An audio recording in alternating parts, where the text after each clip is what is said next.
Havendo Deus falado no Antigo Testamento.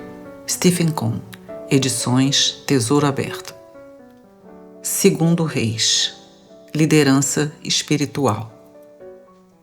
Havendo eles passado, Elias disse a Eliseu: Pede-me o que queres que eu te faça antes que seja tomada de ti.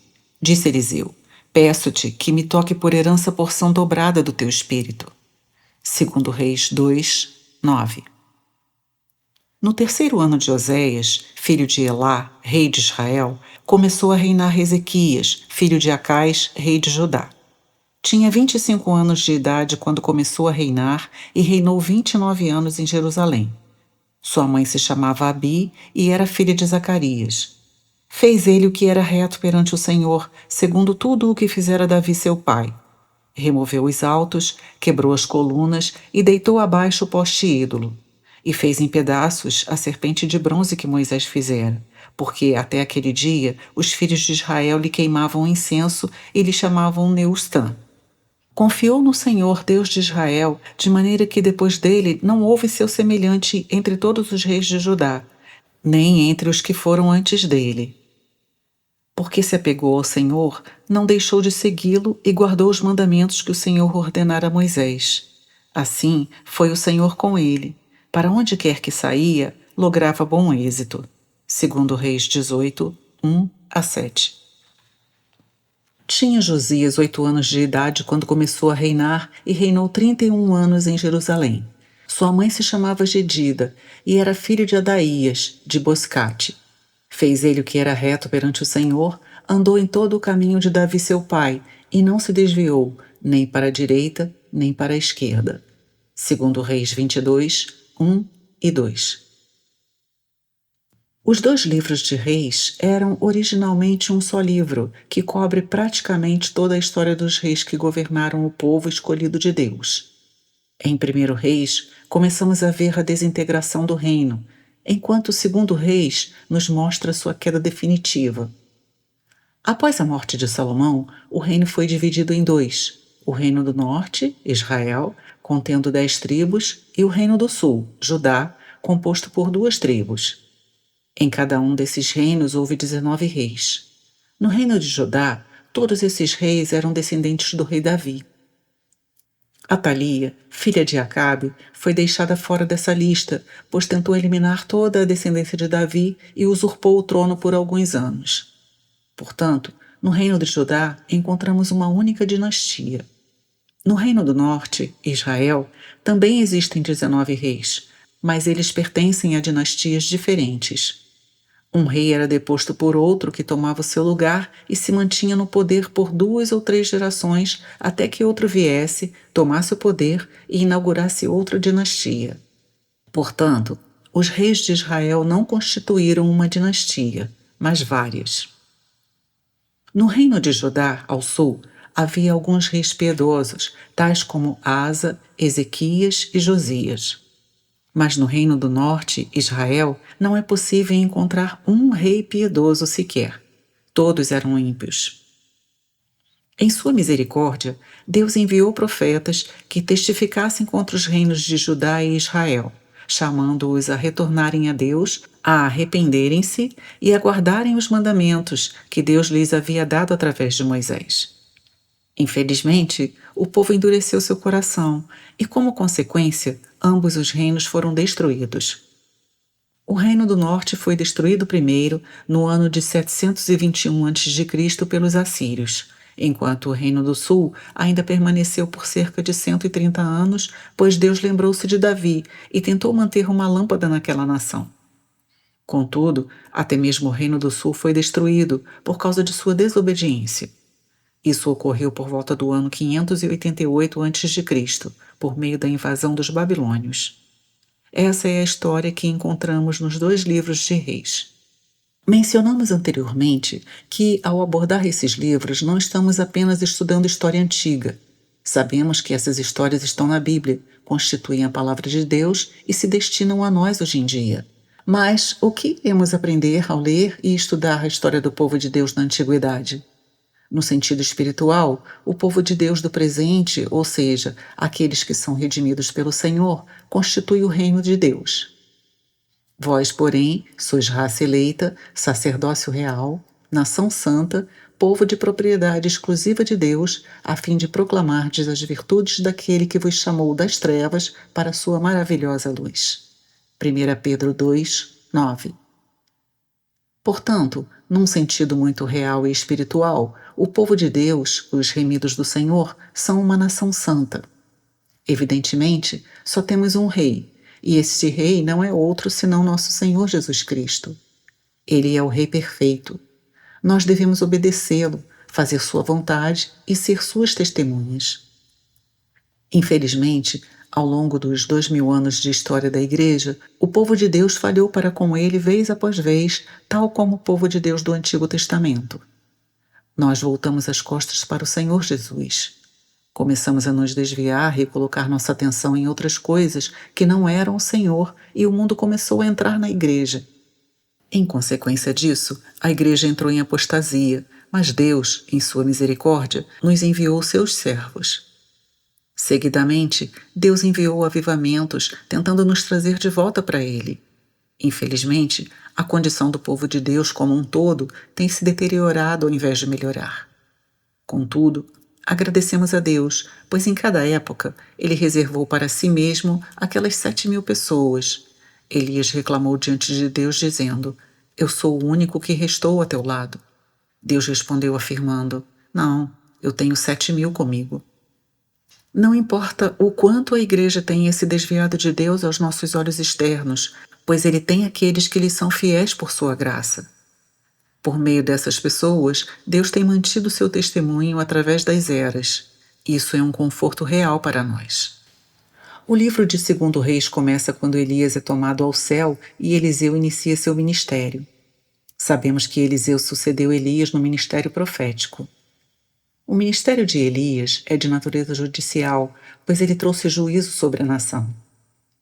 Já o ministério de Eliseu é de natureza misericordiosa, pois ele trouxe vida e ressurreição ao povo. Esses dois aspectos devem estar presentes no ministério profético. Por um lado, o ministério profético traz juízo sobre o povo de Deus, mas por outro lado, ele também traz ressurreição e vida. Precisamos do juízo de Deus para que nos arrependamos. Todavia, agradecemos a Ele, pois após o arrependimento haverá vida e ressurreição. Nos capítulos de 1 a 13 de 2 Reis, temos o ministério de Eliseu, o profeta. No capítulo 17, vemos a destruição do Reino do Norte, Israel, seguida do comentário do Espírito Santo a respeito da história desse reino. Do capítulo 18 ao 20 é apresentado o grande avivamento que ocorre no reinado de Ezequias, enquanto nos capítulos 22 e 23 temos outro avivamento no governo do rei Josias. Esses são os eventos principais no segundo livro dos Reis. Liderança espiritual. Em nosso estudo de 2 Reis, iremos nos concentrar em um profeta e em um rei. O profeta é Eliseu e o rei é Ezequias. Sabemos que tanto o profeta como o rei representam a liderança espiritual. Quando pensamos na vida do corpo de Cristo, percebemos que todos são iguais. Todos são membros do corpo de Cristo e nenhum membro é mais importante do que o outro. Os olhos necessitam dos ouvidos e as mãos precisam dos pés. Mesmo que sejamos diferentes, compartilhamos da mesma vida e nisso não há diferença. Somos todos iguais perante Deus. Não há nenhuma razão para que um irmão receba mais graça do que outro irmão, pois Deus dá de sua graça em igual medida para todos. O fato de que alguns recebem mais e outros recebem menos não se deve a alguma parcialidade de Deus, mas à nossa capacidade. Alguns recebem mais de Deus, enquanto outros parecem não ser capazes de receber tanto. Portanto, em tudo que se refere à vida, somos todos iguais perante Deus. Entretanto, no que se refere à obra, somos como o reino de Deus. Neste reino, existe ordem divina e também várias posições. No reino de Deus, nosso Senhor Jesus é o Rei, mas abaixo dele foram concedidos à Igreja alguns como apóstolos, outros como profetas, outros como evangelistas, outros como pastores e mestres. Essas são as pessoas que servem no ministério da Palavra de Deus com vistas ao aperfeiçoamento dos santos. Deus também levanta presbíteros e diáconos para o governo da igreja, de modo que guiem, auxiliem e edifiquem o povo. Portanto, quando você entra na questão da obra de Deus, percebe que existe liderança. Algumas vezes, o povo de Deus é tão democrático que sente não haver necessidade de que haja líderes, ou então pensa que todos devemos ser líderes. Em relação à vida, realmente somos todos iguais. Mas quando Deus começa a operar para edificar sua igreja, ele levanta a liderança. Precisamos muito dela, pois sem liderança não há edificação. Apóstolos, profetas, evangelistas, pastores e mestres são levantados por Deus para aperfeiçoar o corpo de Cristo. À medida que o povo de Deus é aperfeiçoado, ou seja, é amadurecido e equipado, então cada membro do corpo começará a funcionar e edificar o corpo em amor. Essas pessoas são um dom de Deus à igreja. Eles estão na liderança espiritual, conduzindo o povo de Deus segundo a palavra de Deus. Deus também levanta presbíteros e diáconos na igreja. Eles exercem certa responsabilidade e, através deles, Deus deseja pastorear as pessoas, ajudando-as a seguir em frente com o Senhor. O primeiro grupo de pessoas é como os profetas do Antigo Testamento, pois eles ministram a palavra de Deus ao seu povo. O segundo grupo de pessoas é como os reis do Antigo Testamento. Eles estão mais concentrados no governo, no serviço e no servir. A liderança é muito importante para o crescimento da igreja. Quando a liderança estava errada ou os líderes eram egoístas, toda a nação sofria. Você percebe isso na história dos reinos de Israel e Judá. Quando havia um rei iníquo, toda a nação caía sob maldição. Contudo, se pela graça de Deus houvesse um bom rei que reinasse para Deus, então toda a nação era abençoada. O povo de Deus é constituído por ovelhas. Penso que todos gostam das ovelhas. Elas têm aparência tão boa, tão carinhosa, tão amável. Somos gratos a Deus por isso. Cada um dos filhos de Deus é amável. Contudo, as ovelhas são muito ignorantes.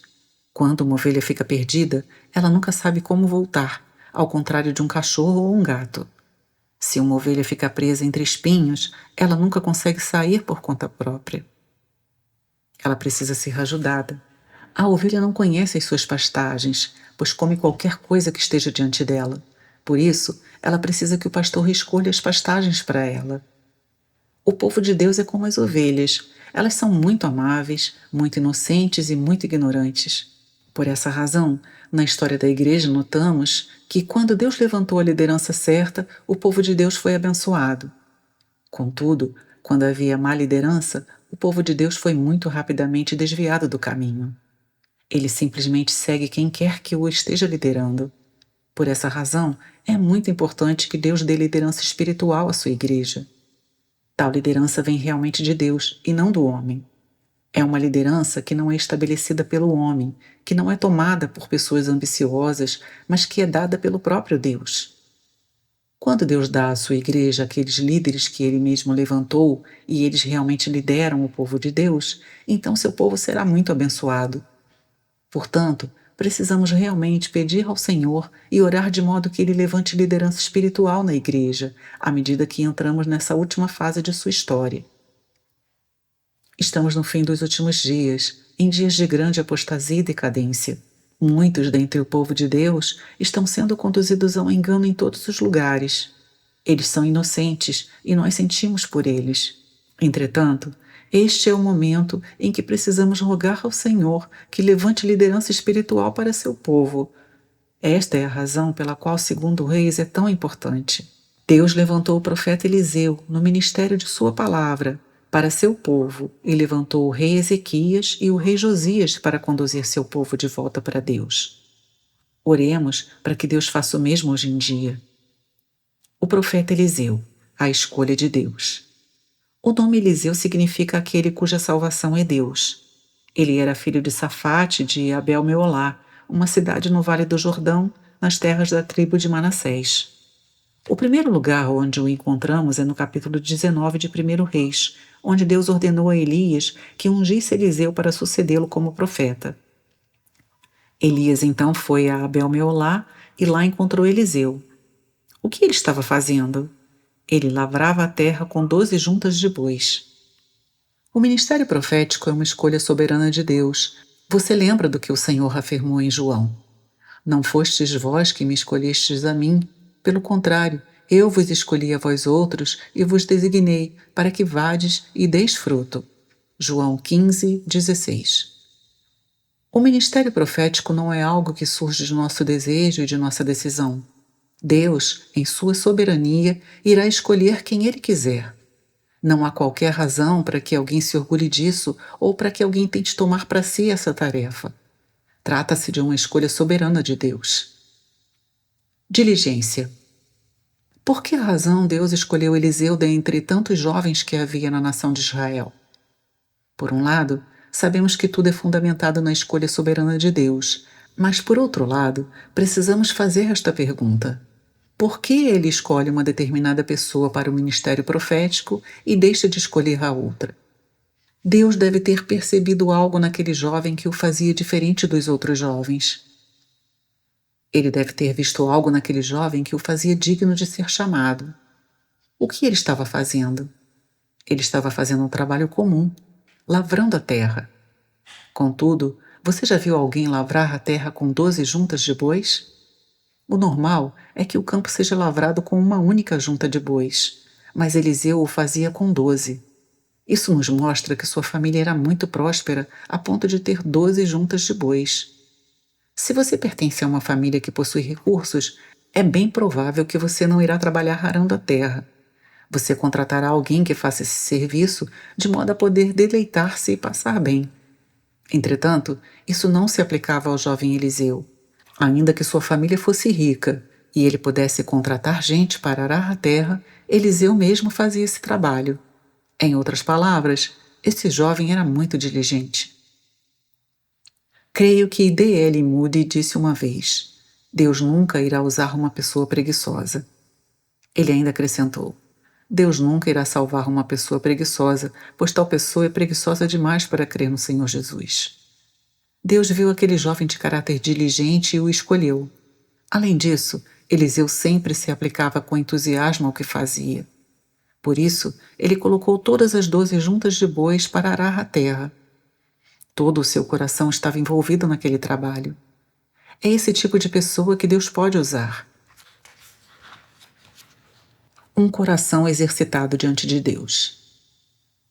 Quando Elias veio até Eliseu, lançou o manto de profeta sobre ele sem dizer uma palavra.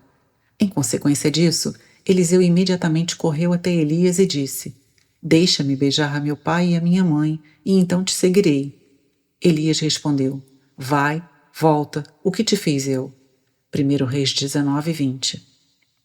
Então ele retornou, matou os bois e cozeu a carne, usando os aparelhos dos bois. Em seguida, ele deu a carne para as pessoas comerem e depois os deixou para seguir a Elias. Como será que isso aconteceu tão repentinamente? A decisão desse jovem nos mostra que, embora estivesse ocupado em arar a terra naquele momento, ele já estava exercitando seu coração diante do Senhor por algum tempo. Sua decisão não ocorreu de forma acidental. Seu coração estava sendo exercitado em relação aos interesses de Deus na nação de Israel. Ele certamente estava orando, estava recebendo um fardo na presença de Deus e estava esperando nele. Na verdade, Eliseu estava esperando para ser chamado. Ele estava pronto, mas não sairia a fazer algo por si mesmo. Ele esperou até que Deus o chamasse para aquele ministério. Entretanto, Eliseu não esperou esse chamamento de forma preguiçosa, sentado em sua casa. Enquanto esperava, ele se aplicava com diligência a tudo o que Deus colocava em suas mãos, e fazia isso de todo o coração. Foi por isso que ele respondeu imediatamente quando Elias lançou o manto sobre ele, pois seu coração estava pronto. Ele destruiu as pontes que ficavam para trás dele e seguiu a Elias de todo o coração. Será que nosso coração está sendo exercitado diante do Senhor? Quando nossas mãos estão no arado preparando a terra e nos encontramos totalmente aplicados ao trabalho que Deus nos confiou naquele momento, será que todo o nosso interesse se resume em colher 100 vezes o que semeamos? Isso é tudo para nós? Ou será que, ao ararmos a terra, estamos nos exercitando com os interesses de Deus sobre esta terra nos dias de hoje? Nosso coração está recebendo fardos pelo reino de Deus? Estamos esperando em Deus prontos para fazer tudo aquilo que Ele venha nos pedir? Em outras palavras, isso significa que não estamos servindo o mundo, mas a Deus. Ainda que nossas mãos estejam no arado, nosso coração está com Deus. Quando chegar o tempo de nosso chamamento, será que estaremos prontos para responder e destruir as pontes que nos ligam ao que deve ficar para trás? Por outro lado, se temos um coração, um encargo pela obra do Senhor, poderíamos dizer o seguinte: eu tenho encargo, portanto não poderei esperar, tenho que ir fazer a obra. Será que poderíamos tomar essa decisão por nós mesmos? Não, pois temos que esperar até que chegue o tempo do chamamento do Senhor. Todavia, quando o chamado vier, não hesite, destrua as pontes e siga o Senhor. O servo de todos. Em 1 Reis 19:21 está registrado que Eliseu servia a Elias. O que significa isso? Se você ler em 2 Reis 3:11, irá perceber o significado. Eliseu derramava água sobre as mãos de Elias.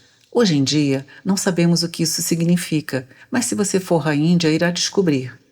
Quando você estiver lá, terá que usar suas próprias mãos para comer. Após a refeição, alguém vai derramar água sobre suas mãos para limpá-las. Este trabalho é realizado por um servo. Contudo, Eliseu foi chamado para ser um profeta. Nossa expectativa seria de que ele abrisse a boca e profetizasse, mas ao invés disso, o encontramos derramando água nas mãos de Elias. Ele estava fazendo o trabalho de um servo. Será que isso não é uma ofensa à dignidade de Eliseu? Ele deveria estar profetizando, mas em lugar disso estava servindo a Elias como um aprendiz, como um discípulo. Entretanto, é assim que a liderança espiritual é levantada. Se Deus for levantá-lo como líder, você primeiro precisa tornar-se um aprendiz. Antes de liderar, você precisa ser um discípulo de Cristo. Afinal de contas, liderar não é sentar-se numa posição de destaque e ficar dando ordens. Liderar é ser o servo de todos. Portanto, o espírito de serviço tem que ser desenvolvido. Foi isso que aconteceu com os 12 apóstolos que estiveram com o Senhor Jesus. O Senhor chamou os 12 apóstolos, mas eles vieram para estar com ele e aprender dele. Eles não estavam ali apenas para serem treinados a pregar, mas tinham que conhecer o Senhor, conhecer seu caráter, saber como ele vivia e como ele agia. Isso é o que nós precisamos. É necessário que aprendamos dele. Precisamos conhecer seu caráter e permitir que seu caráter seja a nossa característica. Quando isso ocorre, então estamos capacitados a ministrar vida às pessoas. O espírito de Elias. Eliseu serviu a Elias por algum tempo até que Deus chamou Elias para si. Um dia, Elias disse a Eliseu que ficasse em Gilgal, pois ele iria a Betel. Eliseu então respondeu: Não, eu irei contigo. Depois que chegaram a Betel, Elias disse: Fica por aqui, pois estou indo a Jericó. Eliseu respondeu: Não, eu irei contigo a Jericó. Quando chegaram a Jericó, Elias disse: Fica por aqui, pois vou atravessar o Jordão. Eliseu respondeu: Não, eu vou junto contigo. Eles então partiram e cruzaram o rio. Elias então disse: Estou partindo e vou deixar-te. Que queres que eu te faça? Você sabe qual foi o pedido de Eliseu? Dá-me porção dobrada de teu espírito. Diante do pedido de Eliseu, devemos nos perguntar: qual é o espírito de Elias? Trata-se de um espírito de ciúmes, ciúmes de Deus, ciúmes por Deus. Podemos reconhecer este espírito de forma muito clara quando Elias experimentou a decepção e foi até o Monte Horebe. Normalmente, cuidamos de nós mesmos e não nos expomos tanto aos outros. Dessa forma, ninguém conhece nosso espírito. Isso é muito difícil, pois quanto mais civilizados somos, mais escondemos a nós mesmos. Não permitimos que as pessoas conheçam nossos espíritos e saibam quem somos de verdade. Entretanto, quando estamos decepcionados ou desesperados, nossa fachada cai por terra e aquilo que realmente somos vem à tona. Em que ocasião vemos o espírito de Elias se manifestando? Isso ocorre quando ele, muito decepcionado, fugiu para o Monte Sinai. Deus então lhe disse: Elias, que fazes aqui? Elias respondeu: Senhor, tenho tido ciúmes em teu favor. Tenho tido ciúmes em favor de tuas prerrogativas. No entanto, toda a nação está contra mim. Eles querem me matar. Ver 1 Reis 19, 10, 14. Aqui vemos que o espírito de Elias é um espírito de ciúmes. Não julgue apressadamente, pois não há nada de errado com essa palavra. Ciúme é algo que tem um sentido muito negativo hoje em dia, mas a palavra não é ruim em si mesma. Se você tem ciúmes pela coisa certa, está fazendo a melhor coisa possível. Nosso Deus é um Deus que tem ciúmes, e nós precisamos dos ciúmes de Deus. Precisamos ter ciúmes em favor de Deus. Temos que ser tão ciumentos que não podemos ver nenhum dos direitos de Deus sendo usurpados. Queremos que Deus seja reconhecido como Deus. Queremos que Deus tenha tudo o que ele merece ter. Isso é ter ciúmes por Deus. Elias tinha tanto ciúme por Deus que sua própria vida estava em perigo. Eliseu veio então lhe pedir: dá-me porção dobrada de teu espírito.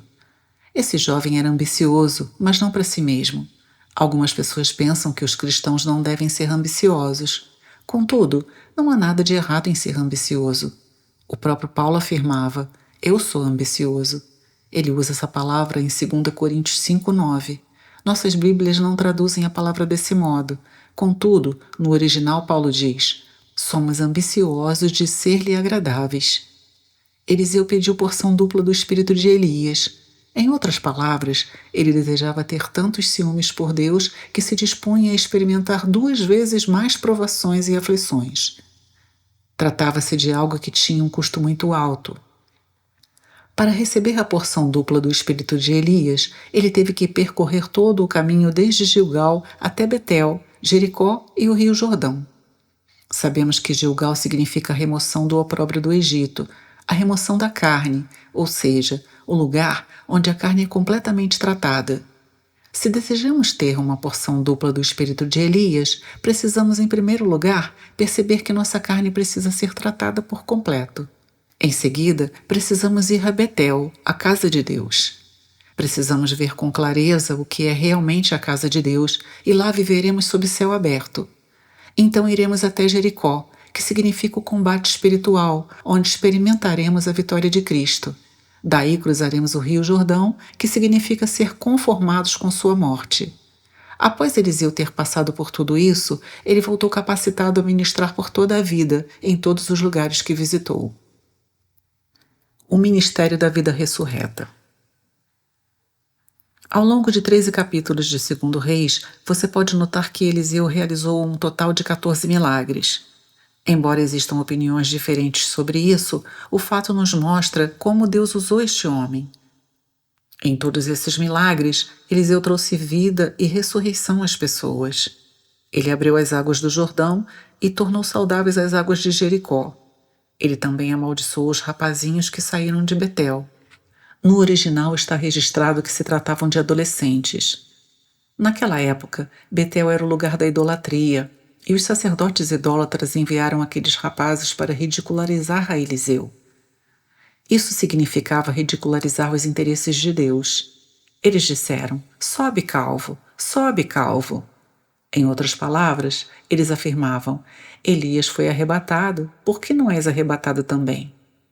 Evidentemente, o juízo caiu sobre esses adolescentes. Eliseu fez água brotar no deserto para os 3 reis, de modo que eles não morressem. Ele multiplicou o óleo nas vasilhas da viúva de um dos discípulos dos profetas para garantir-lhe o sustento. Ele restaurou a vida do filho da sunamita. Ele removeu o veneno que havia na comida dos discípulos dos profetas. Ele multiplicou os pães de cevada, de modo a alimentar 100 pessoas. Ele curou a lepra de Naamã. Ele abriu os olhos de seu servo para que visse os cavalos e carros de Deus ao redor da cidade. Ele proclamou a vitória sobre a Síria. Mesmo depois de sua morte, quando um cadáver tocou seus ossos, houve ressurreição. Isso mostra que Eliseu exercia um ministério de vida ressurreta. Como necessitamos deste ministério? Precisamos do ministério de juízo, mas também precisamos do ministério da vida de ressurreição. O ministério é realmente isso, comunicar a vida de Cristo ao povo de Deus. Precisamos muito desse ministério. O rei Ezequias, a vara de medir de Deus. Ezequias subiu ao trono quando tinha 29 anos de idade e permaneceu no trono por 25 anos. A Bíblia nos diz que Ezequias seguiu o Senhor e fez tudo o que seu pai Davi havia feito, sem desviar-se para a esquerda ou para a direita. No Antigo Testamento, especialmente na história dos reis, Deus avaliava cada rei segundo Davi, pois ele é um rei singular. Davi representa o rei segundo o próprio coração de Deus, que fez toda a vontade de Deus. Assim, é o rei que está no coração de Deus. Por essa razão, Deus usou a pessoa de Davi para medir todos os reis mencionados nos livros de 1º e 2º Reis. Alguns reis ficaram abaixo do padrão em todos os sentidos. Foram maus reis, pois não fizeram aquilo que Davi havia feito. Outros reis fizeram algumas das coisas que Davi havia feito, mas não todas. Contudo, alguns poucos reis fizeram tudo o que Davi havia feito, pois seus corações eram perfeitos para com Deus. Ezequias foi um desses reis. De fato, 2 reis eram considerados os mais dignos de honra dentre o povo judeu. Davi era um deles e Ezequias o outro. Ezequias seguiu o Senhor de todo o seu coração, fazendo tudo o que Davi havia feito. Ele mostrou-se à altura do padrão de Deus. Você sabia que Deus tem um padrão para medir todas as coisas nos dias de hoje? Deus não avaliará apenas o ministério, mas também vida, obra e todas as outras coisas por meio de um único padrão. Este padrão é aquele que é maior que Davi, nosso Senhor Jesus. Deus vai medir tudo de acordo com seu Filho. Em relação à liderança, Deus vai usar o Senhor Jesus como a vara de medir para ver se estamos à altura de sua liderança. Será que estamos fazendo aquilo que o Senhor está fazendo ou o que Ele já fez? Ou será que estamos nos desviando dele em alguma coisa? O coração de Deus se encherá de satisfação se Ele achar uma liderança que está à altura do filho de Davi, do Senhor de Davi. Ezequias era alguém que estava à altura de Davi. Confiança no Senhor. O rei Ezequias confiou no Senhor. No 14º ano de seu reinado, Senaqueribe, rei da Assíria, cercou as cidades de Judá. Ele chegou a Jerusalém, cercou a cidade e fez exigências inaceitáveis. Quando estava nestas circunstâncias muito difíceis, Ezequias confiou no Senhor de todo o seu coração. Ele simplesmente clamou ao Senhor e o Senhor o livrou. Nós precisamos desse tipo de confiança no Senhor. Um sinal. Quando estava na plenitude de sua vida, aos 39 anos, Ezequias foi acometido de uma enfermidade mortal. Deus enviou o profeta Isaías para lhe dizer: põe em ordem a tua casa, porque morrerás e não viverás. Ezequias então voltou seu rosto para a parede, chorou e disse: Senhor, lembra-te que meu coração foi perfeito para contigo, fiz tudo para ti, e agora estou morrendo na plenitude dos meus anos de vida. O choro de Ezequias enterneceu o coração de Deus, que enviou Isaías de volta para lhe dizer: eu ouvi tua oração, e vou dar-te 15 anos a mais de vida. Daqui a 3 dias subirás ao templo para adorar. Ezequias perguntou: como posso ter certeza disso? Me darás um sinal? Isaías lhe respondeu: queres que a sombra do relógio de sol de Acás vá a 10 graus para a frente ou para trás? Ezequias disse: quero que ela vá para trás. Por causa disso, o tempo voltou atrás 10 graus. Isso é algo maravilhoso. Não podemos comprovar esse fato cientificamente aqui, mas sabemos que isso já foi feito. Na história do universo, 24 horas foram perdidas e podemos encontrá-las todas nas Escrituras. Os 10 graus de Ezequias estão entre elas. Deus deu um sinal a Ezequias. A sombra do relógio de sol voltou atrás 10 graus e ele foi curado. Ele realmente confiava e cria em Deus. Infelizmente, seu coração não se tornou humilde diante de tudo que o Senhor lhe fez. Ao invés disso, ele tornou-se orgulhoso de si mesmo. Como consequência disso, 2 coisas terríveis aconteceram durante os 15 anos adicionais de vida de Ezequias. A primeira delas ocorreu quando o rei da Babilônia ouviu que ele havia sido curado e enviou mensageiros para lhe felicitar. Ezequias estava tão orgulhoso de sua nação, de suas riquezas e preciosidades, que foi enganado pelos mensageiros.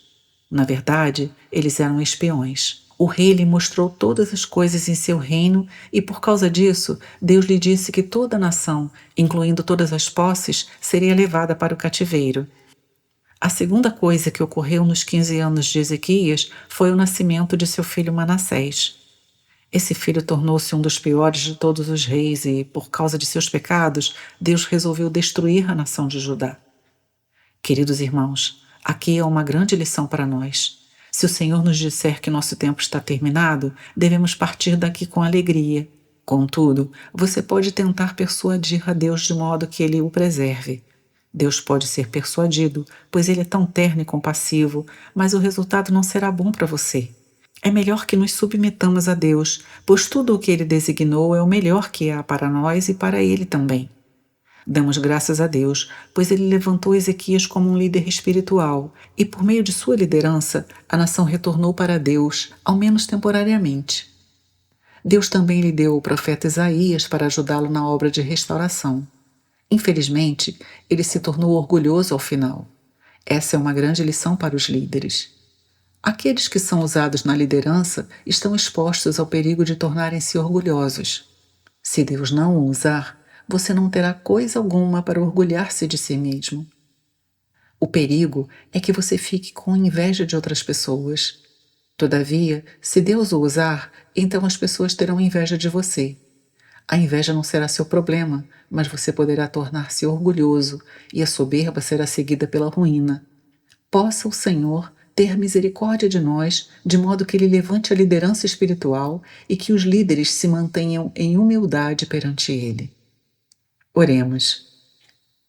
Querido Pai Celestial, entregamos essas palavras em Tuas mãos, orando para que Tu as tornes vivas, de modo que sejam vida para nós.